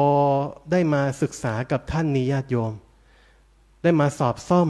1 เดือนก่อนที่จะสอบอีกรอบหนึ่งแปลหนังสือกับท่านญาติโยม เช้าเรียนแปลเย็นเรียนไวยากรณ์เย็นนี่มีอาตมาภาพเรียนเพียงรูปเดียวท่านก็สอนนี่น้ำใจจิตวิญญาณของคนเป็นครูญาติโยมท่านก็สอนมีรูปเดียวท่านก็สอนแล้วก็สิ่งหนึ่งที่อาตมาภาพมั่นใจจริงๆอ่ะรู้ว่าตัวเองจะสอบผ่านตั้งแต่ได้เรียนกับท่านแล้วญาติโยมท่านทั้งหลายได้เรียนตัวต่อตัวนะจึงรู้ว่าจะสอบผ่านตั้งแต่ยังไม่เข้าห้องสอบแล้วเพราะอะไรเพราะว่ามันมีจุดหนึ่งญาติโยมซึ่งท่านบอกให้แปลให้ฟังอาตมาภาพก็แปลให้ท่านฟังก็แปลมคธเนี่ยเป็นไทยแล้วก็ท่านก็ถามว่าอันเนี้ยทำไมจึงต้องขึ้นประธานมาเพราะประโยคมันจะสมบูรณ์มันต้องมีประธานได้แล้วมันก็จะมีกิริยาที่รองรับประธานอันนี้แต่ว่ามันมีประธานอยู่แล้วทำไมต้องขึ้นประธานมาใหม่อย่างเงี้ยญาติโยมทั้งหลายโยมอาจจะไม่เข้าใจนะทำไมต้องขึ้นประธานมาแล้วอาตมาภาพก็บอกว่าเพราะมันมีกิริยาครับแล้วท่านก็บอกว่าเอ้าประธานตัวหน้ามันมีอยู่แล้วนะทำไมต้องขึ้นมาใหม่อ่ะอาตมาภาพก็มันต้องขึ้นมาใหม่เพราะหนังสือมันขึ้นมาใหม่ครับก็ว่าอย่างนั้นนะหนังสือตัวแบบมันขึ้นมาใหม่ท่านก็บอกไม่ใช่เพราะอำนาจของนิบาตอาตมาภาพเลยญาติโยมทั้งหลายที่สอบตกมาหลายปีเนี่ยเพราะไม่รู้ว่าเห็นนิบาตอำนาจของนิบาตเนี่ยมันต้องขึ้นประธานมาใหม่ทุกครั้งแล้วก็เลยรู้ตั้งแต่ในขณะนั้นเลยว่าผ่านแน่ๆแล้วปีนี้จุดเดียวญาติโยมมันมีจุดที่สะกิดกันนิดเดียวอะรู้เลยว่าต้องผ่านอาตมาภาพบอกท่านเลยนะอาจารย์ครับกับผมจะไม่ขึ้นแปลแล้วก็ผมจะไม่แปลแล้ว1 เดือนนี้จะเรียนไวยากรณ์อย่างเดียวเพราะผมรู้เข้าใจแล้วว่าแปลยังไงเนี่ยมันผ่านแน่อาจารย์มาสะกิดตรงนี้เพราะมันน่าจะผ่านมาหลายปีแล้วญาติโยมทั้งหลายคือมันคล้ายๆกับว่าเรื่องนี้ญาติโยมทั้งหลายองค์สมเด็จพระสัมมาสัมพุทธเจ้าบอกว่าบุคคลผู้ที่สำเร็จอัฏฐสมาบัติหรือสมาบัติทั้ง8เนี่ยมีสมาธิอันยอดยิ่งฟังธรรมของเราเพียงครึ่งบาทพระคาถาไม่ทันจบบาทก็คือ1 บรรทัดกึ่งบาทญาติโยมทั้งหลายพึงบรรลุเป็นพระอนาคามีหรือพระอรหันต์ต่อหน้าเราเลยนี่บางทีเราศึกษาพระบาลีไวยากรณ์มาแล้วนี่เราไม่เข้าใจเพราะว่าเราห่างเหินครูบาอาจารย์มากเพราะตลอดปีที่ผ่านมาบางทีอาตมาภาพก็ขึ้นบ้างไม่ขึ้นบ้างญาติโยมอันนี้ก็ต้องยอมรับขึ้นบ้างไม่ขึ้นบ้างอาจารย์ก็บอกว่าเอ้าจริงๆเขาบอกกันตั้งแต่ต้นๆแล้วนะแต่ส่วนที่เขาบอกเขาย้ำเนี่ยอาตมาภาพน่าจะยังไม่ได้ขึ้นญาติโยมมันขาดไปมันเรียนไม่ติดต่อกันมันเลยไม่เข้าใจแต่พออาจารย์พูดอย่างเงี้ยคือเห็นนิบาตต้องขึ้นประธานมาอาตมาภาพมองย้อนกลับไปที่ตกมาเนี่ยเพราะไม่ได้ขึ้นประธานเพราะเห็นนิบาตนี่เองญาติโยมทั้งหลายมันก็เลยโดนกินหนักเขาเรียกกินประโยคมันผิดหนักบักเขาเพราะว่ามันกินประโยคเลยประโยคมันไม่สมบูรณ์ประธานกิริยากรรมต่างๆมันไม่สมบูรณ์ญาติโยมทั้งหลายอันนี้ก็จึงจะกราบขอบพระคุณในเมตตาธรรมของท่านอาจารย์พระมหาคัมภีร์ปุริวัฒโนด้วยซึ่งท่านอาจารย์นั้นเป็นครูผู้แตกฉานในพระบาลีจริงๆญาติโยมได้เรียนกับท่านนี่ท่านเอาใจใส่วันไหนที่ฝนตกไฟดับท่านก็เปิดแสงจากแฟลชเนี่ยสอนนะญาติโยมจุดเทียนสอนคือแม้แต่สถานที่ที่มันไม่พร้อมอ่ะท่านก็ยังเอาใจใส่ยังไม่หยุดเพราะเห็นประโยชน์ของเราว่าอีกเดือนนึงเราจะสอบแล้วท่านทุ่มเทจริงๆญาติโยมทั้งหลายแล้วก็มีจิตวิญญาณของความเป็นครูอย่างสูงมากซึ่งท่านสูงจริงๆญาติโยมท่านทั้งหลายเพราะฉะนั้นในธรรมเทศนาในภาคเช้าของวันนี้อาตมาภาพดังพระบาลีที่อาตมาภาพได้ยกขึ้นไว้เป็นนิเขปบทเบื้องต้นว่าสามาคทีมูลภาษานารายายาทิกัปปิกาพรหมาโนจสุตาลาปาสัมพุทธาจาปิภาสเรแปลความได้ว่ามนุษย์ต้นกับบรรดามนุษย์ต้นกัปทั้งหลายพระพรหมเทพเจ้าทั้งปวงและพระสัมมาสัมพุทธเจ้า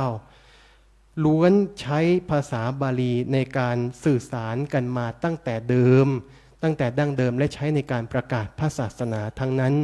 เพราะฉะนั้นพระบาลีภาษานั้นจึงมีความสำคัญต่อพุทธศาสนาอย่างนี้และเป็นภาษาที่เรียกว่าพุทธวจนังเตปิตกังปาเลติติปาลิภาษาใดรักษาไว้ซึ่งพระดำรัสของพระสัมมาสัมพุทธเจ้าคือพระไตรปิฎกภาษานั้นจึงชื่อว่าภาษาบาลีอาตมาภาพจึงขอสมมุติยุติลงคงไว้แต่เพียงเท่านี้ เอวังก็มีด้วยประการละชนีอีตมยังสาธุกลังกโลมาเสสาธุสาธุสาธุนะโมตัสสะภะคะวะโตอะระหะโตสัมมาสัมพุทธัสสะนะโมตัสสะภะคะวะโตสัมมาสัมพุทธัสสะนะโมตัสสะภะคะวะโตอะระหะโตสัมมาสัมพุทธัสสะอิติปิโสภะคะวะอะระหังสัมมาวิชชาจารณะสัมปันโนสุขโตโลกเวโตอนุตตโรปุริสธัมมสารติสัทธาเทวา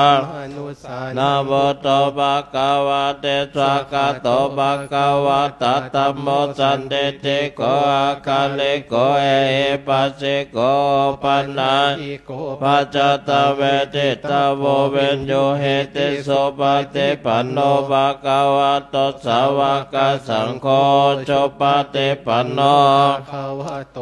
ภะคะสังโฆยายาปฏิปันโนภะคะวะโตสาวกสังโฆสามิจิปฏิปันโนภะคะวะโตสาวกสังโฆทันจัตตาริโภคาเนอัตตาโพเลสาภุคาลาเอสาภะคะวะโตสาวกสังโฆอาหุนายโยปาหุนายโยจาริการันติโยอนุตตรบุญญาเกตังโลกัสสาติมหากรุณิโกนาโถอิตายะสัพพปานินังโอเรตวาปารามิสัพพปะโตสัมโพธิมุตตะมังเอเตนะสัจจวัชเชนะโหตุเตชะยมังคลังโพธิยามูเลสักกายานังนันเทวัตโนเอวันตวังวิชโยหิชยสุชยมังอปาลจิตาปัลลังเกสิเสปัตตวิปุกะเลอเปเสเกสัพพพุทธานังอะคปะโตปโมตเตสุนักตังสุมังปาตาโสเตตังโสกันโนสมโตจัสโยตัพระมจาริโสปัตตคินังกายะกัมมังวาจากัมมังปัตตคินังปัตตคินังมโนกัมมังปณิทิเตปัตตคินาปัตตคินานิกัตตนาลปันตเถปัตตคิเนญาติโยมประเคนพระพุทธการเทศเทศนา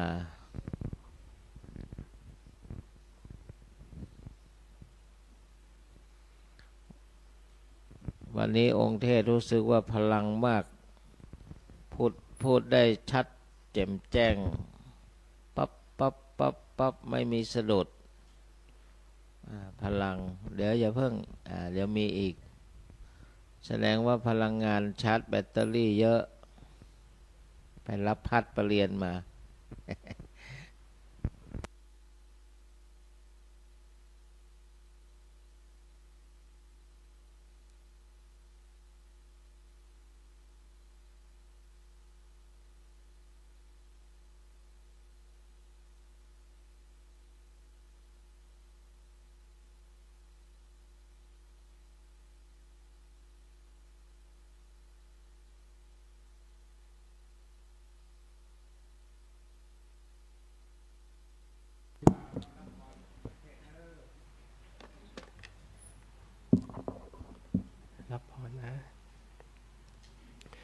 ยะถาวาริวหาปุราปริปุเรนติสาขลัง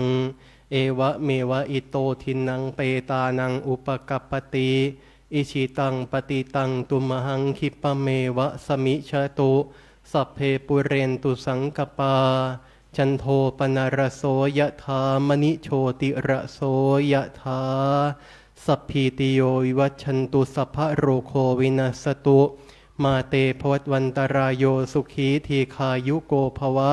อภิวาทนาสีลิสนิจจังวุธาภจายโนจัตตารโอธรรมาวัฏันติอายุวันโนสุขังพะลังสาธุสาธุสาธุ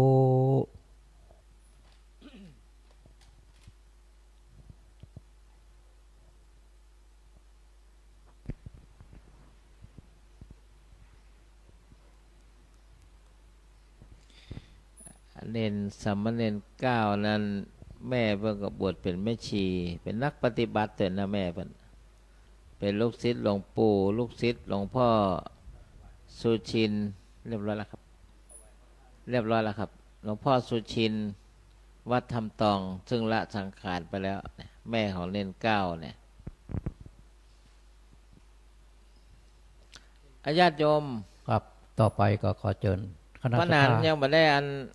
เอาอย่างพัฒหารมาตั้งได้หรอครับขอเชิญคณะทาทั้งหลายยกขันเข้าแล้วก็บาตรเข้ามาถวายท่านพระคุณเจ้าครับอันนั้นก็เขาจะปั่นพรอุปโลกมาได้แต่พ่อประธานก็เมาการทางนี้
ครับ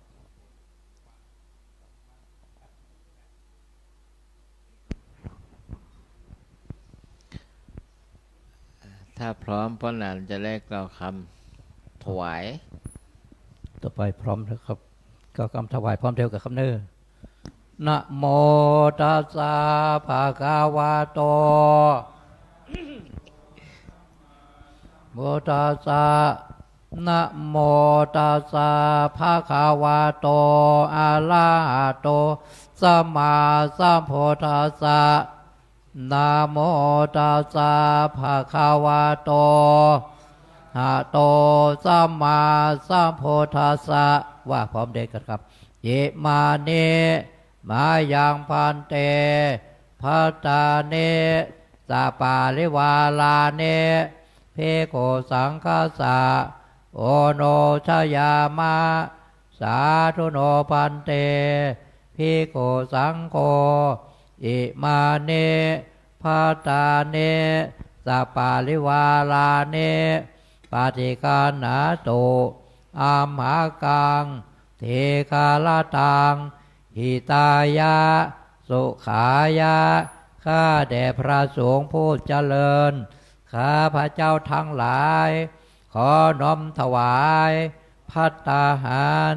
พร้อมทั้งบริวารทั้งหลายเหล่านี้แด่พระภิกษุสงฆ์พระภิกษุสงฆ์จงรับพ ภัตตาหารพร้อมทั้งบริวารทั้งหลายเหล่านี้ของข้าพเจ้าทั้งหลายเพื่อประโยชน์และความสุขความเจริญแก่ข้าพเจ้าทั้งหลายตลอดกาลนานเถิดสาธุยักเขพันเตสังโฆปฏิชานาตุขอพระสงฆ์ทั้งปวงจงรับทราบบัดนี้ได้มีทายกทายิกาผู้มีจิตศรัทธาน้อมนำมาถวายซึ่งภัตตาหารมาเป็นสังฆทานแด่พระภิกษุสงฆ์ในอาวาสนี้อันว่าสังฆทานนี้สมเด็จพระพุทธองค์ทรงมีพระบรมพุทธานุญาตให้แจกกันตามบรรดาที่มาถึงฉะนั้นพระสงฆ์ทั้งปวงจะเห็นสมควรหรือไม่เห็นสมควรหากเห็นว่าไม่เป็นการสมควรแล้วไซร้ก็ขอจงโปรดทักท้วงขึ้นในท่ามกลางระหว่างสงฆ์อย่าได้เกรงใจหากเห็นว่าเป็นการสมควรแล้วขอจงเป็นผู้นิ่งอยู่บัดนี้พระสงฆ์ทั้งปวงนิ่งอยู่ข้าพเจ้ารู้ได้ว่าเป็นการสมควรแล้วจะขอสมมุติตนเป็นผู้แจกของสงฆ์ต่อไปณกาลบัดนี้นะโมตัสสะภะคะวะโตอะระหะโตสัมมาสัมพุทธัสสะนะโมตัสสะภะคะวะโตอะระหะโตสัมมาสัมพุทธัสสะนะโมตัสสะภะคะวะโตอะระหะโตสัมมาสัมพุทธัสสะอายังปัทมภาโกมหาเถรสะปาปุณติส่วนที่หนึ่งย่อมถึงแก่พระมหาเถระผู้อยู่เหนือข้าพเจ้าอวเสสาภาคาอมหกังปาปุณติส่วนที่เหลือย่อมถึงแก่ข้าพเจ้าทั้งหลายคือพระเถระมัชฌิมะตลอดจนนวกะรูปสุดท้ายตลอดบรรดาสมณเณรทั้งหลายคฤหัสถ์ญาติโยมอุบาสกอุบาสิกาแม่ชีโยคีผู้ประพฤติวัดปฏิบัติธรรมทั้งหลายตลอดถึงนิรัจฉานทั้งหลายแต่ยถาสุขังปริพุนชันตุขอให้ท่านทั้งหลายเหล่านั้นจงบริโภคตามความสุขความสบายเถิดสาธุสังเกนารุจเตสังเกนารุจเตเกนารุจเตทุกปอนเนาะ ต่อไปเจริญพรกรวดน้ำรับพรยะถาวาริวะหาปุราปริปุเรนติสาครังเอวะเมวะอิโตทินังเปตานังอุปกัปปติอิชิตังบาเดตังตุมหังคิปะเมวะสมิจฉตุสัพเพปุเรนตุสังกปาจันโทปนรโสยะถามะนิโชติระโสยะถาสัพพิติโยเววัชชันตุสัพพะโลกโควินาศตุมาเตภวัตวันตรายโยสุขิติกายโกภวะสัพเพติโยเววัชชันตุสัพพะโลกโควินาศตุมาเตภวัตวันตรายโยสุขิติกายโกภวะสัพพิติโยเววัชชันตุสัพพะโลกโควินาศตุมาเตภวัตวันตรายโยสุขิติกายโกภวะอภิวาทนาสิริสเนจังวุฒาปัจจายโนจัตตารธรรมวัฏันติอายุวันโนสุขังภาลังอายุโทภาลโตเตโรวันนาโต ปฏิปันนโตสุขัสสะตาตาเมตตาเวสุขังโสอติคาจติอายุดัตตวาปะลาวันนังสุขันจะปฏิปันนโตติกายุยสุวาโหติยัตตยัตโตปปัจจติเตภวตุสัพพมังคลังลักขันตุสัพพเทวตาสัพพพุทธานุภาเว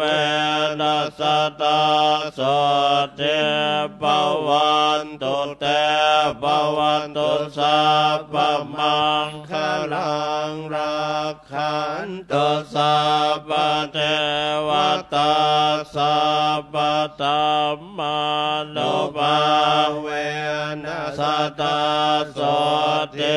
ภวันตุเตภวันตุสัพพมังคลังรักขันตุสัพพเทวตาสัพพสังฆานุภาเวนัสสตา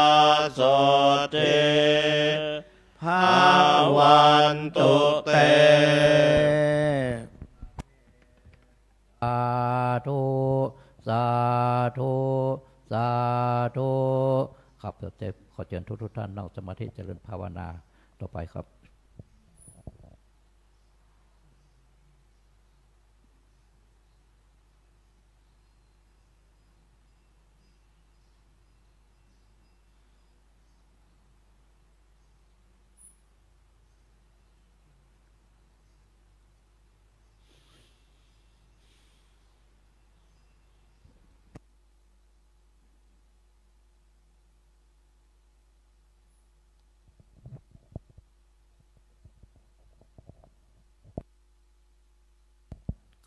เขาสมควรกับเวลาเอตังตานากัมมังนิปานาปัจจยโยตุโนเนจังเอตังศีลกัมมังนิปานาโหนตุโนเนจังเอตังภาวนากัมมังนิปานาโหนตุโนเนจังยังกินเจโกชาลังกาตาปังกัมมังกเตกาตังปุญญังโนอนุโมทันโตสุนันโตพนโตเยเตวะตาเนยเทกาตาเทกายุกาสาธาปัสสตานังสุขีอัตานังปาลิหาลันโตปิโตสุตาหนโตโตกาปะมุจันโตสัพเพญาติกาเพยาติกาสุเกตาหนโตโตกาปะมุจันโตสัพเพยากาสัพเพเปตาสุเกตาหนโตโตกาปะมุจันโตปะมุจันโตสัพเพสุเกตาหนโตโตกาปะมุจันโตสัพเพจาริโยปัจจยาหนโตโตกาปะมุจันโตสัพพะสามปัตเตนังนิจันตุโมวันตาเมโพธาสัพพะเมมิธรรมังสัพพะเมโตสังฆามาตาเมวันเตวันตาเมสังฆาสัพพะเม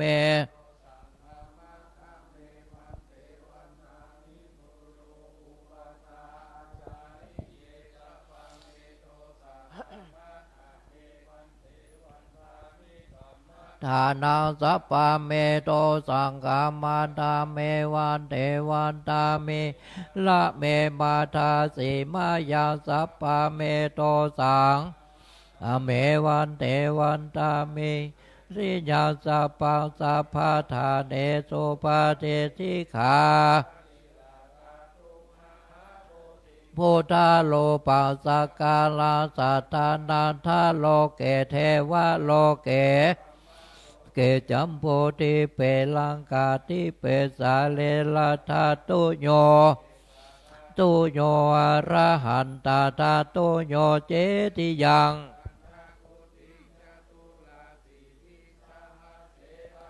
ขันเตสะเปสัมปตาเจติยังวันตามิสัพพาสุครับต่อไปก็วันตาน้อยรูปเหมือนหลวงปู่แล้วก็วันตาน้อยท่านเจ้าคุณทุกตนทุกองค์ครับวันตาเมพันเตสะปังปาลาทังกามัต เตระมะยังกาตังพลยังสามินาทิตาพังสามินากาตังพลยังไม่ขังตาทาพังสาธุสาธุอนุโมทาในนามพระสงฆ์ตึงโมดพร้อมด้วยท่านพระมหาใหม่ขอกล่าวคำว่าจัตตาโลธรรมาวัฏันติอายุวันโนสุขังพระลังสาธุสาธุสาธุครับต่อไปก้าวกำราพร้อมเดียวกับอันทธานิมายังพันเตคัจฉามาพาหุกิจามายังหุการณิยาเยสดานิตุมเหกาลังมัญญธาสาธุพันเตสาธุพันเตสาธุพันเตขับต่อไปปอนคำนัสปิติโยวัสตุสัพพโลโกวินัตุมาเตภวะตวันตรายโยสุขีที่กายโยโกภวะภิวาตนาสิริสนิจังวุฒาปัจจายโนจตาโลธรรมาวัฏติอายุวันโนสุขังปะลัง